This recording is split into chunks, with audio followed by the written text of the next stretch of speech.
again.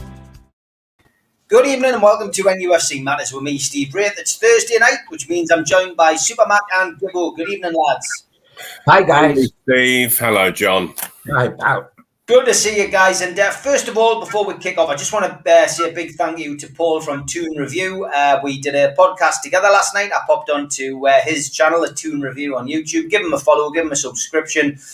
We had a great 2-hour chat on Newcastle United and some of the things that go on social media. And, it's just a great chance to collaborate. I'm looking forward to welcoming Paul onto our channel at some point as well. And thanks to everybody who followed from our channel onto his and had a chat as well. It was great to do a little bit of collaboration. But as always, we're here to take your questions on Newcastle United and look back at the last 7 days. And lads, it wasn't too bad last week. And John, I'll come to you first. Leeds United, tale of two halves, as it often is. First half, Newcastle not so good. Graham Jones saw what he didn't like in the stands, came down, had a word with Steve Bruce, rectified it, changed the formation, and Newcastle got a well-deserved point, I thought, against Leeds. Yeah, I mean, the change of formation worked, and I thought that was really the key to the whole thing, going from a 5 to a flat 4, and therefore bolstering midfield where we were getting overrun. But, forgive me for smiling a little bit about the whole situation, because whenever we talk about Newcastle, two things spring to mind, and that's dear old Steve Bruce, who always says we can take the positives out of this. And there are always positives in about 10-minute spell when Newcastle played well. And in each game, they've had a spell when they play well. Unfortunately, the spell has been relatively short and it's never produced a win, but we're told that we can take the positives out of it, and we're still doing that. We don't take 3 points out of it, we just take the positives out of it. And then we're told that the balance isn't quite right, and perhaps that's what happened with the change. The balance was a lot better. But the bottom line is, Steve, until we actually win, it all becomes irrelevant. Taking positives out of it and looking for the balance becomes irrelevant until we get a win. And yes, I mean, I was pleasantly surprised by a little of it, or a significant amount of it against Leeds, but we still fell short. It was like a basketball game, wasn't it? I ended up with a stiff neck because you're looking left, right, left. It was just like a basketball game, one end. But two things stuck out. They were the two worst defences in the league, and I think that showed. And neither side has been capable of winning, and neither did, of course, because they're both still looking for their first wins of the season. But yes, let's take the Stevie Bruce line and take some positives out of it.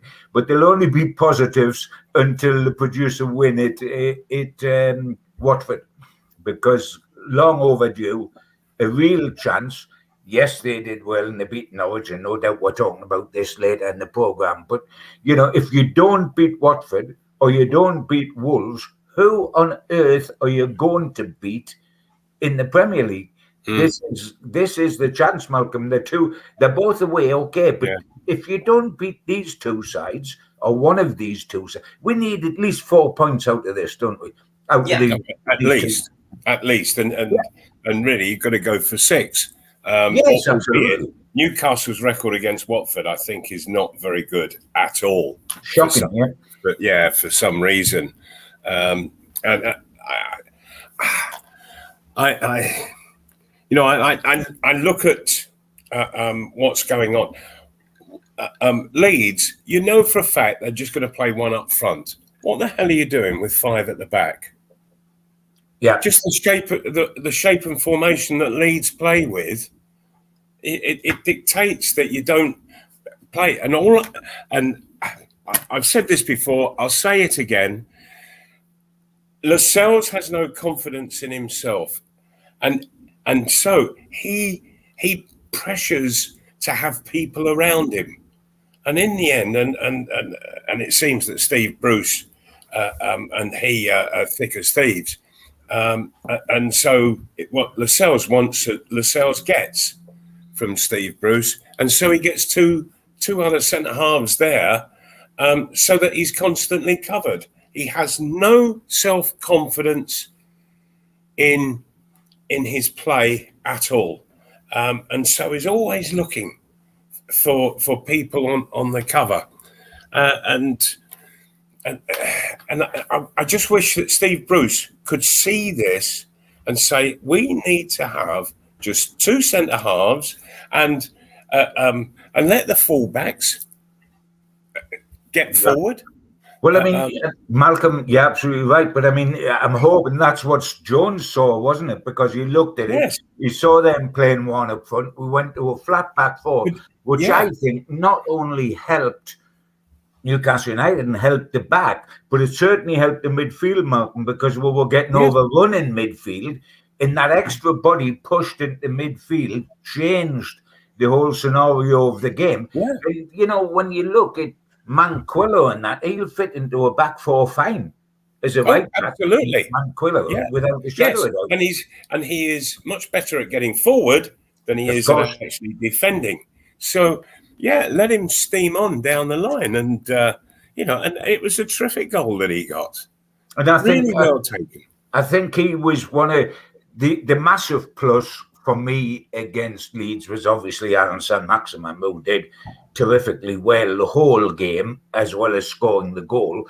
But looking at the rest of the side, one of the pluses for me was Manquillo, who has proved since he came back in the side to be more than capable and more comfortable than, say, Jacob Murphy, who was an out-and-out winger and therefore defensively can get taken, and Manquillo can defend as well as get forward. Sure, because Manquillo, he knows when he can go up the line. Whereas Jacob Murphy, because he should have been at 30 yards further forward anyway, he's sort of looking around as if to say, oh, can I go now or do I have to stay back? He wasn't sure of himself, although what he did was okay, bless him. But he wasn't defensively minded where Manquillo is. But Manquillo, he just has a look, sees the situation, boof, he's steaming on down the line. And very effectively so. He's a better attacking fullback than he is a defensive fullback, without any shadow of a doubt. Just moving on, I thought it was all a bit totally lackluster up front. There was no real threat at all, and that just puts more and more pressure on the midfield. It puts more and more pressure on the back line, and of course when there were three centre halves there, it seemed as if that was the focal point of the side, which is daft. And yes, Jones, I think he saw that and came down, got it sorted out. But in fairness, Mal, I thought Saint-Maximin carried a real threat up front. Yes, he did. I thought he was excellent. But yes, and that showed how little threat Almiron offers. No threat at all. He looked good on the ball. I'm not going to doubt that or argue about it. He looks good on the ball. He's running. He's got great pace, but he's got no threat like Saint-Maximin. But at the same time, Saint-Maximin, so he's got Almiron, who is almost nullified by the fact that he can't play a final ball. He can't get a shot in. Saint-Maximin can, but then at the same time, he's got Joe Linton in front of him, almost getting in his way as much as anything. And so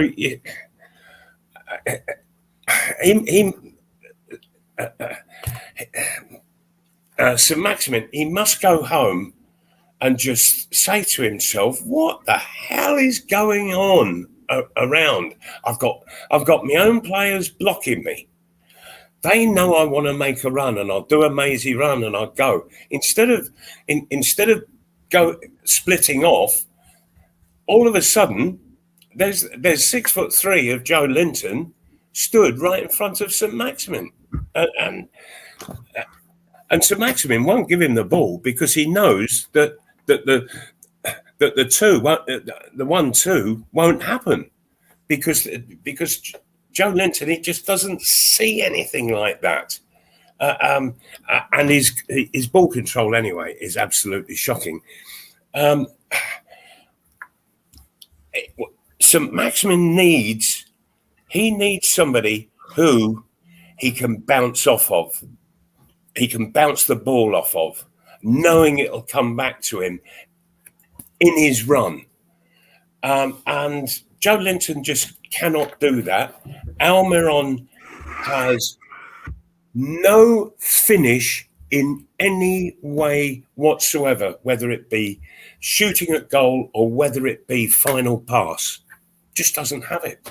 And so I feel a bit sorry for St Maximin because he keeps going on mazes, but there are times when he needs to change it, where he needs to go and play with people, and those people around him, they're just not good enough. They really aren't. And I can see his frustration. I've got to go solo again. And you can't keep doing that all of the time. No, draining. It really is. We'll miss Callum Wilson. There's no doubt about it. Bit of good news this week, of course, is that Dubravka is back in training, and we've looked a little bit more confident when Dubravka's been in goal. So we'll watch with interest as things develop. But 2 big games coming up. We'll look at them towards the end of the show. Plenty of questions coming in as always. So let's get straight into them. Lee Taylor with a slightly different one, John. In the news today that the Premier League safe standing scheme, which of course comes in next year, Newcastle have opted against it. Other clubs are obviously going to take up the option. What's your views on that? Obviously, 25 years since we saw terracing taken away, all-seater stadiums introduced, of course, after the horrific incidents that we saw at Hillsborough in particular. But what's your view on that, John? Would you like to see standing back at St James's Park? I think I would. I mean, I thoroughly understand with the Taylor report, etc., and what we went through at that particular time with Hillsborough and other things that were happening in Heysel. And there was bound to be a backlash that's produced this. And I think in the main, you want to keep your stadium seating, not go back to the old days where 2/3 of it was standing, but a safe area, controlled and limited in numbers. It always produced a bounce and a little bit more vibrancy in the crowd when people were standing. And I think if you're taking a corner and making safe standing and the emphasis is on safe, I think there's nothing but a plus in it. And I would like to have seen it reintroduced at St James's Park, simply because I think there's a certain amount of fans that have really loved that, and they think that is football. The creation of the spirit and the liveliness on the terraces would be good. I don't want to go back to the old days, I hasten to add, of mainly standing stadia, because that's dangerous and doesn't quite work. But I would like to have seen a little area. I'm a bit disappointed we're not doing that. Okay, Mal, what about you? What we've got to remember is that that since that decision was made for no standing in any grounds, there have been a whole variety of new stadia built, and they have been built for seated audiences, not standing audiences. And so you just looking at St James Park, I'm running through it in my mind, and I'm thinking, well, quite how are you actually going to organise that, remembering that where you come in through the entrance and everybody has got a ticket with a number on it that identifies exactly where they're going to be in the ground. You can't do that with when you have standing, because they're just heading for an area, a big area at that, and the ground isn't built to be able to take people to those particular places just on their own, and I can't see how it can work. I went down to Arsenal Stadium. It's absolutely fantastic. It's the Emirates Stadium, and I can't see how they can put in standing areas. It's this incredibly beautiful stadium that is built to seat over 60,000 people. And then all of it, where are you going to start ripping seats out from it? I think that I really do think that this is a duff idea that hasn't been thought through. Who's demanding it anyway? I think it's just supporters. I mean, to be honest, Steve Hasty, he actually got the FSA to bring up an example of what it would be like at the 9 Bar when we had that when we used to do pre-match up on Stowell Street, and we had a demonstration there one day, and it's I think really it's just so people have an option, Mal. I think technology's moved on. These seats can be collapsed if there was an incident or a crush. So how many thousand in a ground must you provide for? I don't know the answer to that, Mal. I think that's up to you, isn't it? There's not a hard and fast rule about it. Yeah. Okay, so there's a little corner over there. Well, we'll stick 1,000 in there standing.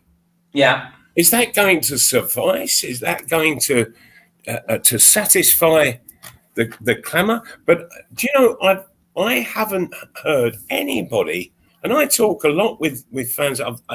I haven't heard in years anybody say, "Oh, I wish the standing had come back in the grounds." Yeah, I think what it is I think certain age groups would like it. I think younger fans would probably like to experience it. Maybe. I think when we go to away games anyway, we all stand. None of us sit. We stand and we sing. So I think there would be a need for it. I guess, you know, it just needs a little bit more thought. But I think what's annoyed Newcastle fans, as always, is that we haven't been asked. The club's made the decision and not asked us. Yeah. You know what? I think it is. I think it is the young money. Fans. I think it is the young fans. You get more money from an area of seating than you ever will from the same area of people standing. Yeah. I think you're right. Well, it's an interesting one. I'm sure we will be talking about that as things progress over the next couple of days. Ben Smith's got a question for you, Malcolm. He says, was there ever a stage in your playing career that was similar to Newcastle at the minute? And how did you handle the pressure as a player? Great question, Ben. I don't think that in my first season we were sort of all finding our way a little bit. There was a number of new faces in, and so we were all getting to know and understand each other. And so we had a little spell where we were sort of down the bottom, but that all changed come, I think it was October, John, if I remember rightly. And all of a sudden we were. We were never, Malcolm, in any relegation danger during your time. And you've answered this before, because if you score anything around 30 goals a season and John Tudor weighs in with his amount, with 14 or 15 goals, you don't go down. Don't go down. Won't go down because there's the goals enough to get you enough points to stave off relegation. Then the goals from midfield take you up into well into the top half, and then it's what your back four scores that gets you high again. Yeah, gets you that bit higher into Europe and maybe something a bit more than that.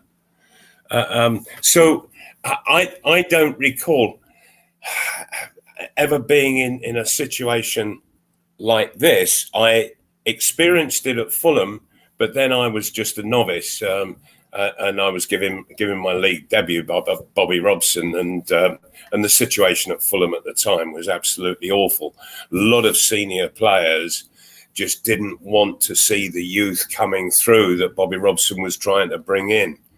and so it was a sort of bit of old versus young, if you see what I mean, and it wasn't very pleasant. But that was a quite different type of problem. What Newcastle have got is the problem of having players who aren't good enough. That I've never experienced. Yeah. Okay. Alan Thompson says, John, I see Ashley's confident of the takeover. Are you and Malcolm? No. I'll be confident of the takeover when the ink's drying on the contract. I've had too many false dawns with this for me to be anything but cynical. And the false dawns really hit you because you wanted so desperately, you want a change of ownership so desperately that you get yourself hyped up for it.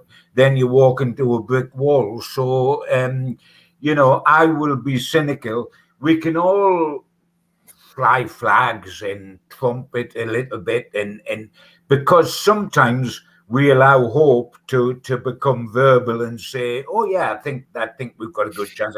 That's because we want it to be that way. I will be optimistic. He is saying that as well, because then, without saying anything, it proves, well, you know what, now why I'm totally indifferent to the club, because I'm very optimistic that I'll be selling shortly, so I don't have to care. So it fits that sort of thinking that Ashley's going down that road. But, after the turgid time we've had, hanging on every word for 18 months to etc., forgive me, I'll lie back on my oars and wait until we're virtually past the post and then have a sigh of relief and say terrific. But I'm not going to get my hopes up too much. I am more the other way, Steve. I am more terrified that if it doesn't happen and we are shown this indifference and this malaise inside this football club of ours, it's going to be a heap of rubble. We're not going to have had a takeover happen, and Ashley's still going to be in charge if something that's just disintegrated. That is the biggest fear I've got, more than getting optimistic without having any genuine reason to be so. Mal, are you the same? I am pretty much the same. I think Ashley he's just having to show bravado as in a form of confidence, just trying to, I suppose, keep the subject alive, and hopefully that new parties will take note and maybe become interested and get in touch with him. But I think the Premier League have ensured that that original takeover, which could have happened at any time in the past 18 months or so, is never going to happen. And I don't think that we'll see anything happen with regards to the situation in the next few months of this year. I think it'll go right over into next year, and by then, all interest from a possible buyer is lost. And so, if Ashley is going to sell, he needs to bring in new interest, and I'm not so sure it's out there. Don't forget the CAT case is next week. The hearing, the jurisdiction to see whether a CAT case can go ahead is next Wednesday. It's live on the internet, so that is the next post of arrival for the takeover. Now, if that is bad news next week, I agree, and I've said that on the show. I think if it gets put back to next year, I think the Saudis, who I still maintain are probably sitting waiting with bated breath for the announcement of this, may find that patience has finally run out, and I would expect something to come from Amanda. But let's see what happens. Next Wednesday is the next pivotal stopping point. John, you were going to say something? Well, just that above all else, don't get us wrong, when I'm sort of dismissive of the thing, etc., it is because of frustration. I'm desperately wish it to happen, because I really think we are entering a period now where the future of the club is becoming enormous, because every week and every month that goes by without a takeover, Newcastle are getting run further and further down the hill. What we see on the pitch with the lack of wins, the in the bottom three, etc., is obviously the showpiece of the whole club, is the football team at the weekend and the results. But as you well know, Stephen, have highlighted before, behind the scenes, Newcastle are disintegrating as well. The whole place is falling round our ears. And the longer this goes on, I mean, it's like having a house, isn't it? When you have a little hole in the roof, you do something about it. If you don't, it becomes a big hole. And this is happening with Newcastle United. And my concern is how, if we have to wait around for a considerable amount of time, indefinitely or completely, if the thing collapses, there's going to be so much neglect by Ashley. What situation, what stage are we going to be in? And I don't want us to be going down in the Championship and then continuing, because if sometimes you look at League One and you see the clubs that have been in League One and have disappeared for a considerable amount of time, and I'm not just talking about Sunderland, but you can look at Portsmouth, you can look at when that happened with Coventry, you've got Sheffield Wednesday. You can go down there and get bogged, and these were big clubs. And we've got to make certain that doesn't happen to Newcastle. And there's an alarming amount of indifference and just turning the back on the situation. And really, somebody's got to be ringing those bells and say, if we do, and this is what Lee Charnley ought to be doing with it, saying, listen, Gaffer, if you don't do something about this and we can't get out with the parachutes on our back, what we are going to have is Hadrian's Wall, or the remains of, and that is a massive, massive concern to me. And I honestly believe it's a great concern to a lot of Newcastle United fans who can see quite easily that being the case. Yeah, okay. As we've got another question, we'll go to that before I give the sponsors a shout out. Malcolm, John, Steve, do you agree defence is the biggest weakness in the squad? Malcolm? I think it is, yes. Simply because they're playing such an outdated style by constantly using three centre halves, and it's all because that there isn't the confidence there. Heavens above, we're playing in a Premiership. What we need is two centre halves in the side who have got the confidence to say, "Hey, we'll sort it out. We're on top of it." And I don't think that's the case. When you think that the manager, Steve Bruce, he was one of the most successful centre halves in one of the finest sides that our Premiership has known, and yet he's got this complete cock up going on in the back line, and he's not resolving it. He's not coming up with a solution, and it takes his coach to keep running down from the stand, saying, "No, well, look, we've got to do this, got to do that," and I still come back. I still believe that that a lot of the problems are brought in by Lascelles, because he hasn't got self-confidence. He hasn't got a self-belief that he can go out there and deal with a centre forward and without having cover coming all around him.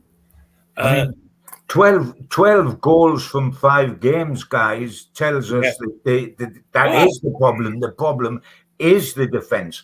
I also think one of the problems, guys, as well, is that we have an obsession with putting square pegs in round holes. We have an obsession with playing players out of position. Why do we have Kraft, a right back, playing is a centre half? Why do we have Hayden, a midfielder, playing as a centre half? Centre half, yeah. Why do we have Murphy, a winger, playing is a wing A back? right back, yeah. A right back. We don't know what to do with Almiron, what his position is. We've got so many round pegs and square holes, and I believe that the deep down inside, that makes players uncomfortable. If they are played out of their natural position that they've had all their career, if you suddenly say to Murphy, I want you defending and running back, let's give you an example of square pegs and round holes. One of the people with the biggest heart in the Newcastle United team is Matt Ritchie. He's got a heart the size of a frying pan. He's passionate for Newcastle to do well. You can hear him letting off and pointing fingers and all that. I tell you what, you watch on Saturday when he has got to come up against, as Mala saw, their outside right, who was so quick and so good. I mean, Liverpool's tried to get him. This guy Saw is a proper winger. He could rip Newcastle's left side to pieces on Saturday. He is going to be he's a handful for proper fullbacks. So what's going to happen if you've got Ritchie? And I love Ritchie, but defensively, he would never say in the whole of his career he's an out-and-out left back, because that is not his position. But I tell you what, you've got to be a left back if you're facing Saw, whoever you are, in whatever club it is, because Saw is a good winger and he's quick, and he will torment us on Saturday if we haven't got a plan to take care of that. And this is what I talk about: square pegs and round holes. I'll give Frank Clark a ring, shall I, and see if he'll come out of retirement. Yes, brilliant, absolutely. No, that would be good. Get him out. He can still do better than some of the others we've seen in black and white shirts recently. Okay, big thank you to the sponsor, Spider VPN, for all your internet security. Google Spider VPN. They come up at the top of your search list, and they can protect your password, your photographs, and everything else on your computer. Also, a big thank you to skipsandbins.com, telephone 0800 25 45 25 3, email inquiries at skipsandbins.com, and website www.skipsandbins.com. Easy contract free and pay-as-you-go waste collection. And to L&G Family Funeral Directors, 0191 389 7245. And to John at QTech, qtechshop.co.uk, the makers of pool tables and snooker tables in Wallsend in Newcastle, and the guy who runs our website. Also, a thank you to Jab Signature for making all of our flyers. If you're a first-time visitor to the channel, click Newcastle Legends down in the bottom right-hand corner and you subscribe for free. We still do 7 shows a week. Hit the thumb up to like the video, click share to your social media, and drop into the comments to speak to like-minded Newcastle United fans. And we're also available on your podcast providers such as iTunes and Spotify. And the show are put into playlists and repeated at your convenience as well. A lot of shows coming up over the course of the build-up to Christmas. Our delayed Christmas do is now taking place on the 19th of November at the Tyneside Irish Centre in Newcastle on St Andrew's Street, just underneath the Chinese Arch. SUPERMAC will be there and being interviewed by John Gibson. And they're £12 are the tickets. And all proceeds are going to the food bank on the night. 125 tickets we have done for that so far, and it is quickly approaching a sellout. So if you are thinking about going and delaying, I wouldn't, because we don't want you to miss out. So it should be a cracking night. I know that Steve Hasty, myself, and a few others, Holly, etc., will be there on the night time. So if you want to come along and meet some of the NUFC Matters crew, as well as meeting Malcolm and Gibbo, then it will be good to see you there. £12 a ticket. Click newcastlelegends.com and click the shop, and it takes you in there. And you can also buy tickets for a couple of other events. We have an evening with Gavin Peacock, 29th of October. John will be interviewing Gavin on stage. Tickets for that are £15, and Gavin will be bringing his book to sell on the night, which has been met with great reviews and some great stories. I've had Gavin and interviewed Gavin on stage a few times. He got some great stories, some great recollections of those very early days of the entertainers when Kevin Keegan kept Newcastle up from the old third division. But that is the 29th of October at the Tyneside Irish Centre in Newcastle. Tickets £15, newcastlelegends.com. And last but by no means least, Peter Beardsley will also be on at the Tyneside Irish Centre, and that is Friday, November the 26th at the Tyneside Irish Centre, newcastlelegends.com. Just click the shop. We've also got plenty of events coming up with me and Malcolm over the next few months. I will mention them as we get the flyers in. And of course, you can always see us at the Dog and Parrot on a pre-match, usually about an hour and a half before kick-off. Always well worth coming along to see us there. And of course, that is free entry. That is our sponsors, and that's the adverts done. Hope to see you at some of those events. Billy says, Malcolm, can you tell the story about the players being attacked at Derby, causing the game to end early and costing Fulham potential promotion? I've never heard that story, Malcolm. What was that? Have you not? It was the last game of the season, and Fulham were... We came down to the last game. Leicester, we had to win. We had to beat Derby away. Derby, if they lost, were going to be relegated, and possibly be relegated if they only got a draw. And of course, we were at the other end of the table battling with Leicester for promotion to the top division. And Derby scored in the second half to make it 1-0. And the atmosphere was absolutely tense. It was throbbing all the way through the game. And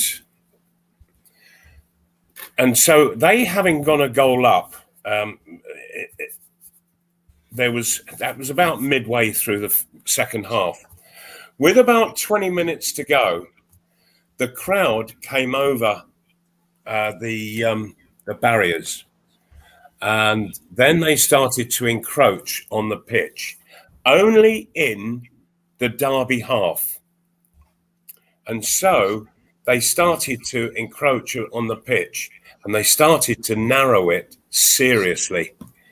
And it got to the stage where the crowd had gone 10 yards onto the pitch. For me to see the game, I had to come out of the dugout, and I was stood 10 yards onto the pitch to see what was happening down this sort of funnel of space between, because the same thing was happening on the far side of the pitch. And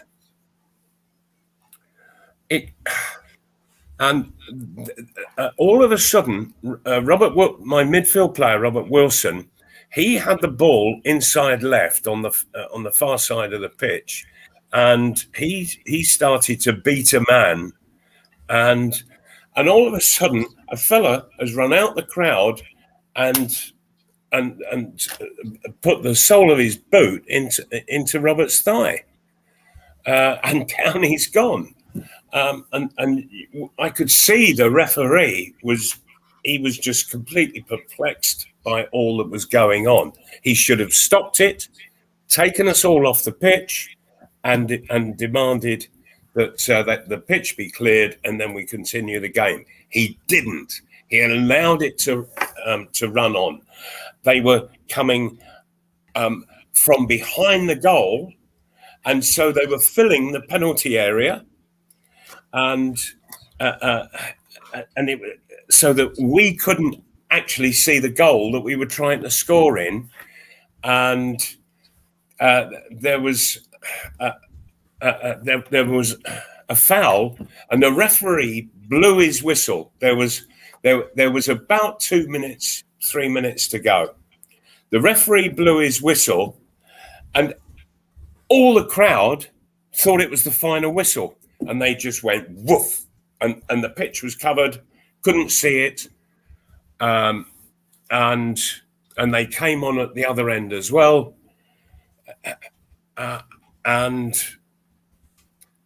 I realised that my players were in danger.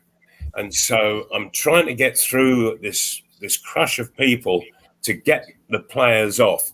Jeff Hopkins, my right back, he was a young Welsh international. He got into the tunnel. All he had on was his socks and boots. Everything else had just been completely ripped off him. Everything. There were dreadful nail marks all the way down his front, his back, and what have you. And so got everybody finally into the dressing room, and Jeff Hopkins, bless him, he was in such a dreadful state, and you could see that his mind had gone as well with the assault that he had been through. When there's that kind of number of people, you just have there's nowhere to go, there's no escape. And anyway, but he did get through it, and we got him into the dressing room, and I was so horrified by the state of him. I went to the referee's room, just went in, and I said, "Ref, I want you now in my dressing room. I want you to witness what has happened to my players. One of them in particular, Jeff Hopkins. Now, get into our dressing room." Anyway, he came through. He saw the state of Jeff Hopkins, and he just suddenly started saying, sort of repeating over and over again, "The game hasn't finished. The game hasn't finished. The game hasn't finished." And I went, "What?" I said, "You didn't blow the final whistle?" He said, "No, I gave a free kick." He said, "There's still there's still about 90 seconds to go." And I said, "Well, what the hell do we do now?" And the pitch couldn't be cleared, and we had to take the thing to the Football League to see what they said. My chairman wasn't Mr. Popular with the various associations. He was very outspoken, always very critical, and could be quite insulting to people. And they just found against us. They said there is no way we can go back in time, because the last game of the season, everybody has to be playing together at the same time and what have you. So we were turned down on our appeal for it. Derby remained in the second division. We remained in the second division, and Leicester went up. They would draw. They got a draw, I believe, and up they went. It was. It just left a really, really nasty taste in the mouth, and it wasn't pleasant for the players to go through as well. And what happened to Derby County for all of that? Nothing at all. Yeah, great story. Thanks for sharing it. I think somebody mentioned in the chat there, we might have shared that before in lockdown, but it's something which is clearly I've not taken that one in. So thanks for sharing it again. Jesper says, "John, Eddie Howe's the favourite for the Newcastle job. Should Bruce be sacked? Would you take Howe at Newcastle, John?" Well, should Bruce be sacked is the interesting phrase there, isn't it? Because the answer to that is that won't happen anytime soon. I honestly believe that if Newcastle lose at Watford, and if Newcastle then lose at Wolves, it still won't happen after the Wolves game, which is staggering in lots of people's eyes. Yeah. But it's the way it is. Quite frankly, at the moment, any new manager is going to be a gamble, because you look at Eddie Howe and you could say, well, he took Bournemouth down, as well as having taken them from about the fourth division up to the top. And as a manager, a young manager, everybody wants. But if you're Eddie Howe, who at one stage, his star was so high in the sky that people were just speculating as to which top club he would be manager of next. Would it be Arsenal? Would it be this? Would it be that? Etc. Etc. Would you want right now? You didn't take the Celtic job. Would you want right now to take on Newcastle United as your next job under Mike Ashley, who is not going to put any money into the club to build the squad? If I was him, I would definitely say, no, thank you. Under different circumstances, I would walk to Newcastle. But under these circumstances where Ashley has done what he did this summer, i.e. nothing outside of Willock, not even loan players, would you want to come? Because believe you me, the next job Eddie Howe gets, he's got to make a success of. Because of what happened at Bournemouth, and he's got the credentials to do that. He had second thoughts and dragged his feet at Celtic. If you drag your feet at Celtic, where the only opposition's Rangers, what are you going to do about Newcastle under Ashley, where they won't put any money into the squad? So, yes, I think we would all accept, to varying degrees, some of the managers that's out there, including Howe, to come and have a go at Newcastle, because we need a fresh impetus. We need a little bit of positivity. We need to be able to hang our hat on something, because at the moment we can't hang our hat on anything, because the squad's the same as at the end of last season, because Joe Willock was here then as well. There hasn't been a thing changed. Older players who are struggling are a year older. So, yes, Dan says yes, but can you honest? I can't see Bruce being sacked, and I certainly can't see Eddie Howe wanting to come up to Newcastle under Ashley and with Ashley's outlook on the transfer market at all. That is the worry. Yes, you will always get somebody lower down the divisions that would walk to Newcastle just in sheer hope. But managers worth their salt. Could you see Eddie Howe wanting to operate under Ashley? Yeah. No. What about you, Mal? No, I agree totally with John. I couldn't see Eddie Howe wanting to take the Newcastle job. I think it's well known around the game that it's all a bit toxic at Newcastle. A manager doesn't want to take that situation on unless he has the total wherewithal to be able to change the whole thing. Mike Ashley won't give anybody that wherewithal. Yeah, no, there's no doubt about that. It'll be interesting to see how that progresses. Question about you, John, here from Life Goals. He says, John, how should I go about transitioning from new reporting to sports journalism?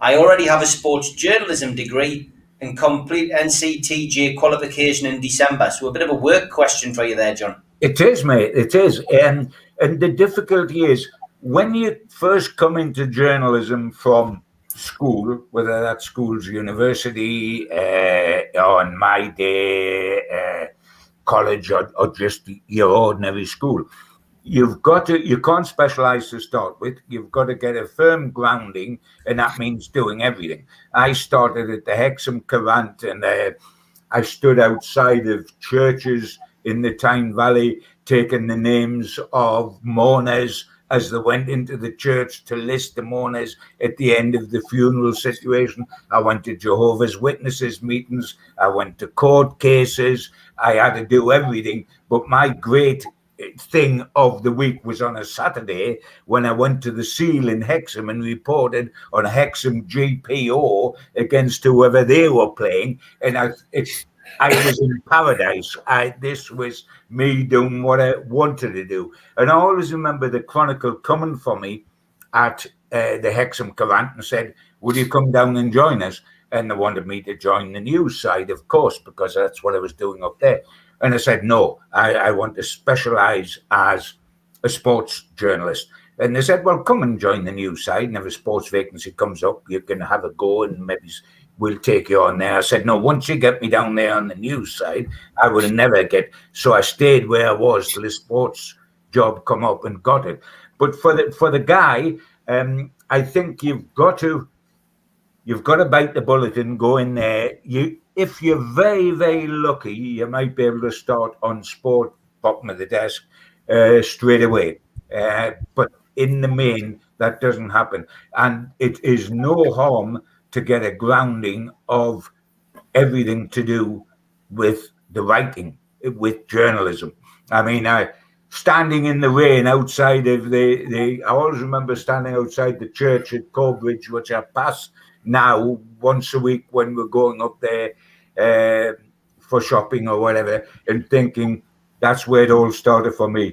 You've got to start somewhere. You've got to start that, but never, ever, if you want to be a sports journalist, never lose sight of the fact that's your goal, and never allow yourself to be diverted onto another path. Stick with it, insist upon it, and believe you me, it'll happen.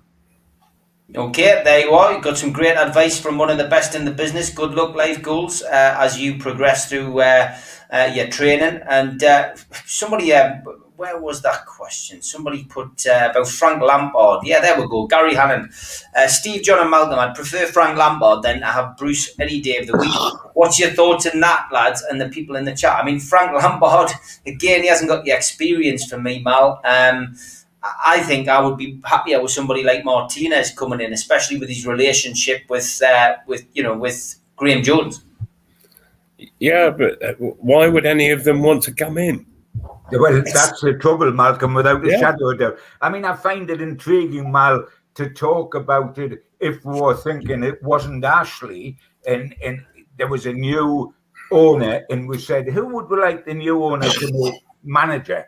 And I think without a shadow of doubt, one of the people that you would think, yeah, that appeals to me, would be Martinez, who's done what he did at Everton, took Wigan to a cup final when they've got no right to be there, and of course the relationship with Graham Jones. But one of the things that's come out recently, we're talking about whether we would like Martinez to be manager of Newcastle United. The word on the continent is that Koeman's going to get the sack of Barcelona and they're going to appoint Martinez. So there's more likelihood of Jones going to Barcelona as number 2 to Martinez than there is Martinez coming here and renewing his partnership here with. I mean, Martinez wouldn't touch this place with a barge pole as long as Ashley's in charge. No, but if... Would you give up, Malcolm, would you give up Belgium? To take over Newcastle? No, I don't think I'd give up Accrington Stanley at the moment. But in all honesty, if the takeover were to actually happen, there would be a queue going all the way up Barrett Road. So it's so obvious that people are just very wary of Ashley and the way he runs his operations, and people wouldn't want to do the job that they love under the limitations that are forced upon them by Ashley, and it's there for everybody to see. They all know, and the word goes around in the game. As to what's going on in every single club, and you at the moment you will not get the cream of football management wanting to come here at all. They wouldn't want to work with Mike Ashley. No, definitely not. There's no doubt about that. It's takeover or bust, I think, is probably the best way to look at it at the moment, lads. Yeah. And yes, absolutely. And that's the big worry, as John keeps saying, and it is a big worry because Newcastle go down. I don't see them coming back up. No, that is the huge worry. I mean, if Newcastle go down and the situation hasn't changed and it's under Ashley indefinitely, etc., every Geordie would be more worried about us going further down than they would coming back in the first season. We would be more worried about doing a Sunderland or doing a Portsmouth than we would have doing Newcastle in the last twice they came back, because we can't keep doing that. And I mean, it's a nightmare to think what we're going to play championship football next season along with Sunderland, and Ashley's still in charge, and the setup in the coaching side still exactly the same, etc., etc. Don't get me wrong. There's plenty time for us to get out of the situation we're in now. We've only got to finish fourth bottom. The trouble is, under the current setup, will we finish fourth bottom? And by the way, you can almost stagger the fourth bottom because if you look at the situation, guys, we would think there's only 5 games gone, but we would think that at this moment, Norwich have already booked a place, that they're going to go down. They've played 5, lost 5. They've lost at home to Watford in the last game. They play gung-ho when they haven't got the ability to play gung-ho because the ball flies in at the back. Tim Krul must feel like Aunt Sally in a gallery, like just getting pelted with footballs. I mean, so we would hope there's one of the 3 sides there. The trouble is, we might be one of the other 2. And it's not a matter, if people might say I'm being depressive or pessimistic, or as Steve Bush would say, negativity is all down to the Chronicle. It's not being pessimistic. It's not being negative. It is facing facts early while there's still a chance to do something about it. It's no good 3 games from the end of the season when we're down saying, well, dear me, this is dreadful. We should have done something earlier. We can still do something, even with the current regime. If Ashley gets off his backside, takes his blinkers off and looks at the real world, there's still time to, I don't think they will, but there's still time there's more than enough time to do something about it. But please face facts. Because if you live on Fantasy Island, then you'll be sunk. And all I'm asking Newcastle to do is please face facts before it's too late. Right, I don't live at that address, John. I live in the island. Yes. Yeah. My address is Cuckoo World. Yes. Brilliant. Okay, we've got a big game coming up at the weekend, chaps. We've got 2 away games, as John rightly said, but let's just focus on the trip to Vicarage Road at the weekend. How do you see that going, Malcolm? Great difficulty. I think they're playing some real stuff. John mentioned the lad on an outside right. He is a flyer, a real flyer with a lot of skill. And so he's going to cause all sorts of problems.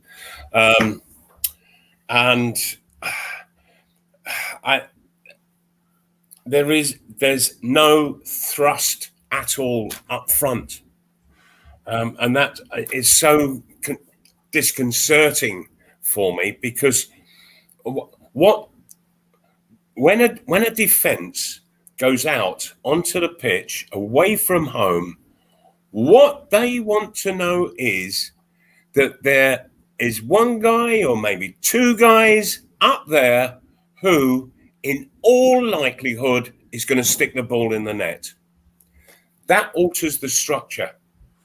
And so that there's a keenness then to get the ball forward, to get it to that fella. But getting it forward to what's up front for Newcastle at the moment, it just comes straight back. And so St. Maximin has to get involved, and he has to run the ball. It's not just, passing and control, get some support in or anything like that, because the ball goes up to Joe Linton, and if he controls it, wow, great. But usually he doesn't.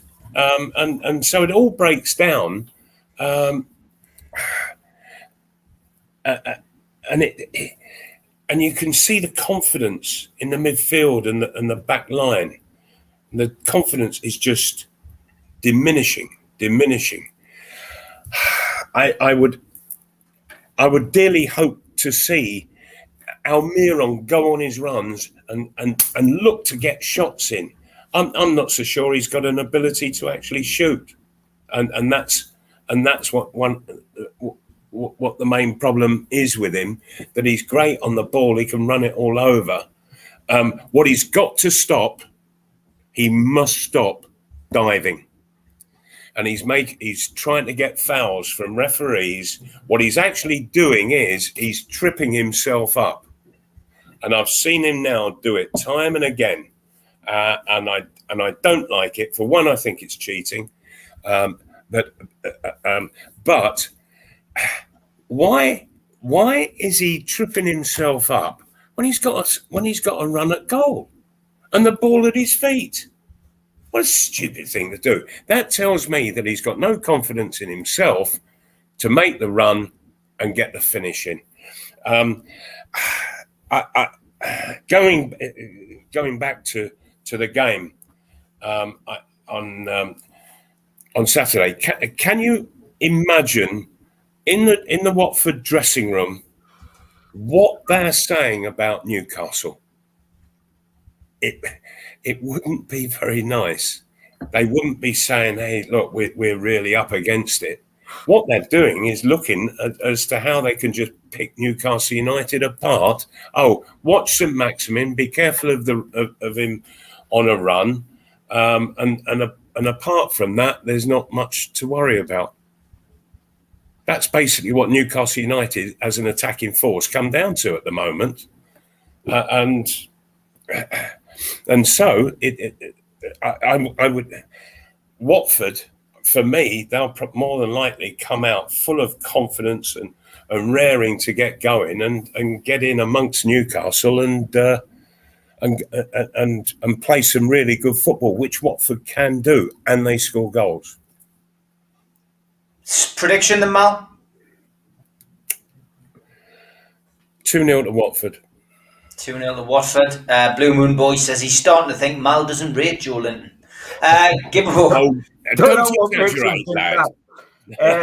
I mean, when you detach yourself a little bit, Steve, and you think about Watford, no disrespect to them, God bless them, a club that had a wonderful time and punched way beyond the weight when they had Elton John as chairman. They went from the 4th division to second top of the 1st division, second top to Liverpool, and the next year played in the FA Cup final. Now, I'll tell you something, that's a proper owner. That's a rich guy that was an owner, like our guy's rich, but he was brought up in football. He loved Watford, and he did his best for Watford. Yeah. And they had this glorious period. But they are still Watford, bless them. They are not a club historically on the same wavelength as Newcastle United, or ought not to be. Yet we're facing this match on Saturday. Watford have 6 points. We've got 2. Watford have 2 wins. We've got none. Watford are 11th in the table and we are 18th. It's absolutely ludicrous. It's very early doors. I've got to stress that. But, my nightmare, guys, going into this match, and I think the danger will be Saw and Emmanuel Dennis, who's up front with Josh King and is very, very quick. But can you imagine 2 players that we were never in love with when they were at Newcastle, Musso Sissoko and Danny Rose? Can you imagine if you're on the terraces as a Newcastle fan at Watford and they took us up? I mean, it is going to be a long, long journey home if that happens. However, while I am so realistic about Newcastle that I'm terrified about where the next win's coming from, because if it isn't over these next 2 games, Watford and Wolves, I wonder where the heck it is, because these are the great opportunities for us to actually get that win. Watford aren't as great is we tend to build up everybody we play, because in comparison to the way we're going, they seem like world beaters. But having beaten Aston Villa on the early day, they were getting cuffed left, right and centre till they went to Norwich, and it was 2 deadbeats playing each other, and Watford with a superior deadbeat. Norwich are dreadful. I don't know how we're going to win, and I can't even contemplate us losing again, else we're in the deepest claggy that I've ever seen. It'll be lapping around the lugs. So I'm going for a 1-1 draw. 1-1 draw. Okay, chaps. interesting. We'll see what happens. What Don't forget. about you? What about you? I'm not letting you off, pal. What about you? I think Newcastle's going to record their first win. I think it's going to be 1-0 to Newcastle. I had a suspicion you were going to come on that line. I had a suspicion, but that's 1-0. good. We've got a win, lose, and draw there. So one of us is going to be right when we're on next week.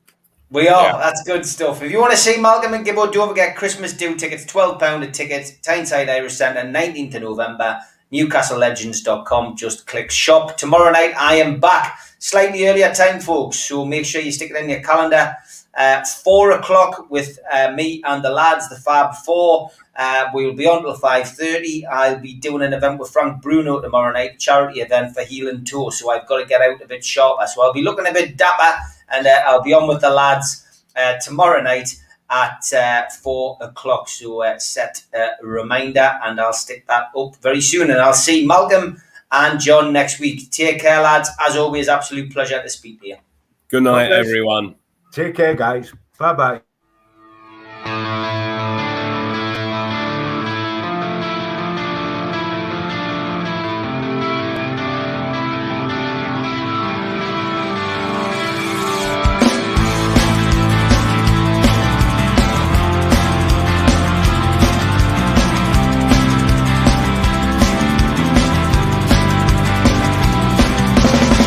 Head back with your critics to time.